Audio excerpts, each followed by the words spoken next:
ازيكم يا حبايبي، عاملين ايه؟ ان شاء الله هعمل لكم النهارده كبده اسكندراني وان شاء الله تكون يعجبكم. لايك وشير وادعموني وان شاء الله تعجبكم باذن الله. دلوقتي جبت فلفل رومي على فلفل حراق، وطبعا الفلفل الحراق ده على حسب الطلب، وتوم وليمون وخل.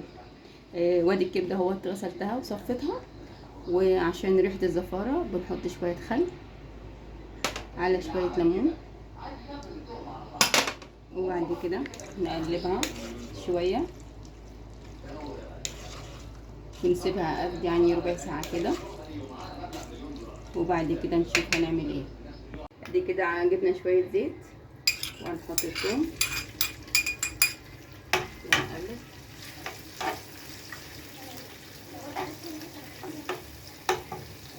نسيبها تصفر شوية. ادي كده الثوم هيصفر، هنحط شوية فلفل وبعد كده نحط شوية كمان نص السوا. ادي كده هي خلاص خدت تشويحة، هننزل بالكبدة.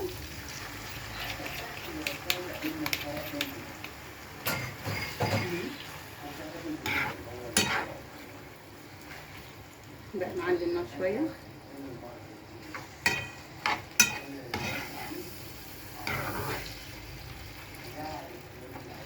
نخليها بقى تاخد تشويحة شوية، ما نقلبهاش.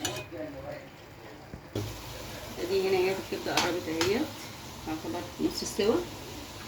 هنحط شوية الفلفل الطبيعي،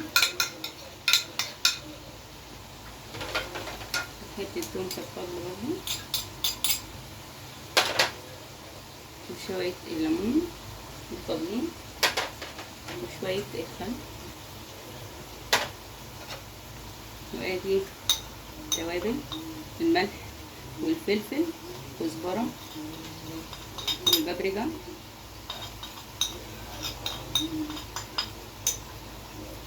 والكمون.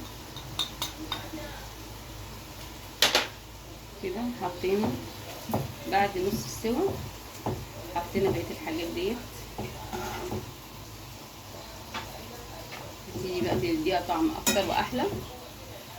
الريحه طلعت ما شاء الله، مش عايزه اقول لكم على الريحه. ان شاء الله تكون عجبكم، ويا ريت تدعموني بلايك واشتراك، وربنا يخليكم ليا ودايما تدعموني، وان شاء الله الفيديو ينول اعجابكم. ادي شكل الكبده ده النهائي، ما شاء الله طعم وريحه ما شاء الله هتعجبكم قوي. جربوا الطريقه ديت ان شاء الله هتعجبكم، بألف هنا وشفا. ده شكل النهائي للكبده. ونحط بقى طحينه، المره الجايه ان شاء الله هقول لكم برضه طريقه عمل الطحينه، وجنبها بقى شويه بطاطس، اي حاجه تحبوا جنبيها، في رحله، في جنينه، مع حد جالكوا على غفله. ما شاء الله يعني برضو حاجه سريعه وهتعجبكم ان شاء الله. وان شاء الله لايك واشتراك وادعموني يلا، وان شاء الله ينول اعجابكم.